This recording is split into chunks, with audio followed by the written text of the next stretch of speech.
Secessão vienense. Corrente moderna que se desenvolveu em Viena, capital da Áustria, o então Império Austro-Húngaro, entre os anos de 1897 e as vésperas do conflito mundial, e que integrou aqueles dois artistas representados nesta exposição. Iremos trazer à colação outros 8 movimentos que configuram uma família artística, que podemos nomear genericamente como expressionismo.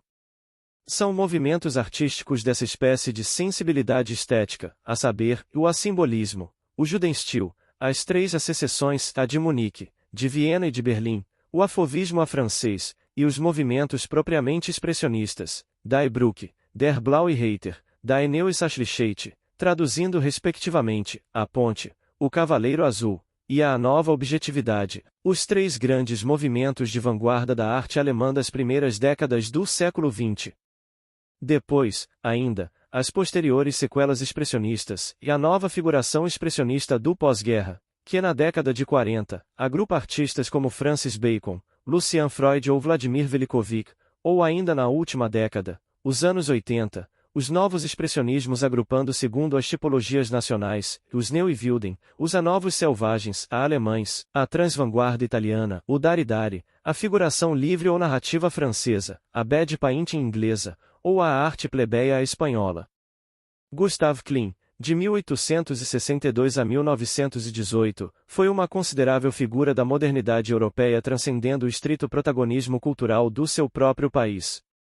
Foi um notável artista austríaco, de perfil polifacetado, pintor, gravador, grande e exímio desenhista, inventor de inovadores e arrojados projetos de decoração arquitetural, e dedicado cultor das artes decorativas em geral, tendo executado grandes painéis de pintura, de sugestivo sentido alegórico, enquadrados perfeitamente nos programas arquitetônicos em que colaborou. Foi um artista claramente vanguardista, um avant-garde do seu próprio tempo, e como tal, teve a incompreensão geral dos seus contemporâneos. A sua formação artística foi feita na tradicionalista Escola de Artes Decorativas a da sua cidade natal, Viena. Mais ilustrado e cosmopolita, cedo se associou e identificou esteticamente com o movimento artístico internacional do tempo, foi um cultor da estética do assimbolismo, do Jugendstil, da Arte Nouveau, da Arte Deco, tendo ainda sido, a par, membro eminente artista expoente da Secessão vienense, o movimento modernista austríaco que revolucionou a letargia artística do seu país na primeira década do século XX, de que foi presidente, e a que pertenceram também Franz Matt, Max Klinger, Anton Stark,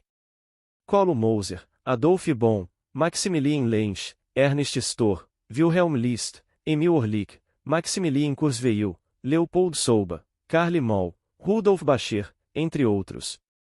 Os primeiros anos da Secessão de Viena foram mesmo totalmente dominados pela forte personalidade artística de Klimt, cujo protagonismo firmou nesses mesmos idos a sua reputação e reconhecimento internacional. Em 1883 funda com o irmão Ernest e o amigo Franz Matt um operoso ateliê de pintura mural. De 1898 a 1903 preside a Secessão e colabora assiduamente no periódico vanguardista Versacrum, para o qual concebe ilustrações alegóricas. Dedica ainda muito do seu tempo e labor à decoração arquitetural, nomeadamente na Casa da Secessão, espécie de grande pavilhão de exposições, para a qual executa, em 1902, um friso alegórico de forte sentido de inovação decorativa, que gera polêmica no seio do atavismo reinante na mentalidade caduca da velha sociedade burguesa do Império Austro-Húngaro.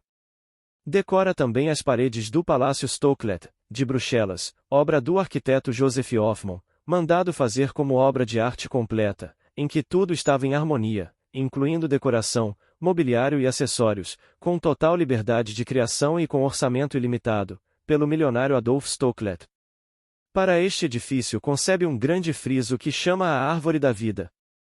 É ainda vivamente criticado, mesmo injuriado impiedosamente, pelas suas composições monumentais para a Universidade de Viena, hoje infelizmente desaparecidas, a filosofia, a jurisprudência, a medicina, de que existem apenas os registros dos esboços e alguns apontamentos fotográficos.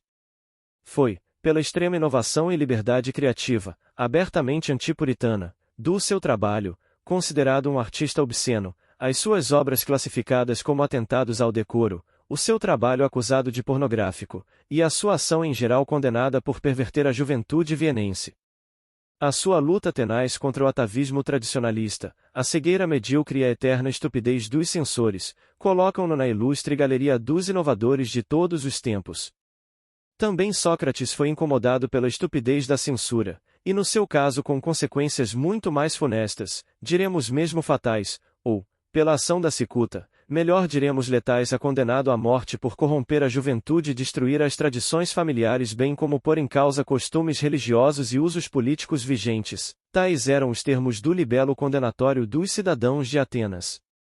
A elegância gráfica e a sublimação de poses dos seus sublimes desenhos e o aberto cromatismo da sua pintura, os ousados contrastes decorativos, com o uso, de forte sentido plástico, da folha de ouro, em quebras de continuidade espacial, característica mais peculiar do seu estilo, surge pela urgente necessidade de inovar e experimentar as gramáticas próprias do universo da pintura, ela mesma. As suas pinturas de maior índole decorativa têm em geral uma estrutura ornamental de estilo que recolhe abundantes elementos do gosto típico tanto da Arte Nouveau como da Arte Deco. Já o sentido mais alegórico da sua obra entronca na influência dos seus contemporâneos simbolistas. Com as particularidades muito pessoais que denotam a influência das formas descobertas do mundo da Grécia arcaica pela arqueologia da época, e do espanto perante os mosaicos bizantinos das igrejas da Ravenna, que modelam o gosto assumidamente decorativo dos seus múltiplos painéis, de proporções monumentais, outros mais íntimos, mas igualmente inventivos e ousados, claramente inovadores. A sua pintura, de estilo muito pessoal e inconfundível, não teve discípulos diretos, oficiais, mas teve contudo significativa repercussão em toda uma geração de jovens pintores da vanguarda austríaca, de que se salientam Egon Schiele, o outro artista representado, ainda mais significativa e quantitativamente nesta exposição, mais novo do que ele 28 anos, e ainda Oskar Kokoschka, o outro grande expressionista austríaco, que descobriram ambos no simbolismo exótico e estranho do Émulo Klein. Nas suas sublimadas alegorias, um peculiar clima espiritual potenciador da afirmação dos seus próprios percursos.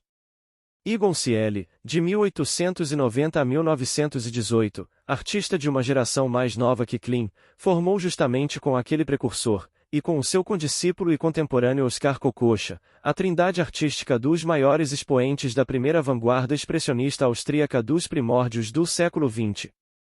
O sentido mais artisticamente poderoso e inovador da obra de Schiele detecta-se nos nus femininos e masculinos, dramaticamente expressivos e abertamente eróticos, num deliberado extremismo de figuração e numa linearidade. Foi um cultor da exteriorização extremada de sentimentos, na linha do primeiro expressionismo centro-europeu, detectando-se nas suas obras, tanto nos luminosos desenhos ou aquarelas e técnicas de água, como nos sombrios e tensos óleos sobre tela, a afirmação exaltada de sentimentos de desespero, de angústia, de paixão, de tragédia, traduzindo de maneira plástica,